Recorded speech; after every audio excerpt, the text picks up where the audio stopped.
Fitrə zəkatını kimlər verməlidir və fitrə zəkatını kimlərə vermək olar, kimlərə vermək olmaz?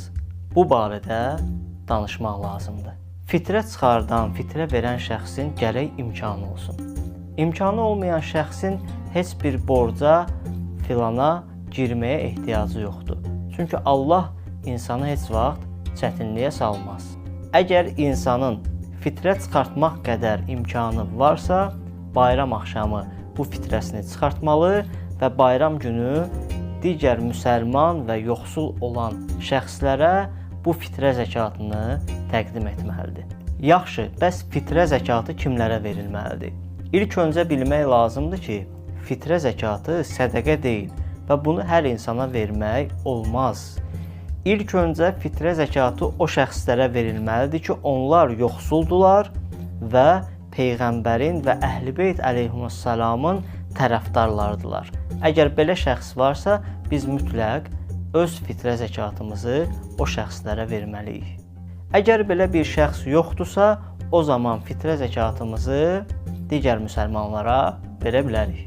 Səbəbsiz yerə oruc tutmayan, namaz qılmayan, öz günahını utanmadan açıq-aşkar edən, Allahın haramlarını yerinə yetirən insana fitrə zəkatı vermək olmaz.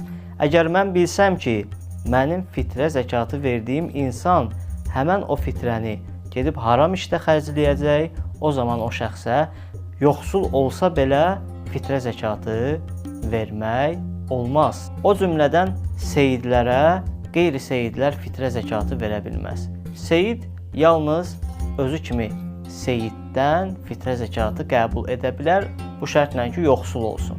Yaxşıdır ki, insan fitrə zəkatını verəndə ilk öncə öz qohum-əqrabasına baxsın və orada kasıb, ehtiyaclı, bayaq sadaladığımız şərtlərə uyğun insanlar varsa, öz fitrə zəkatını həmən o şəxslərə versin.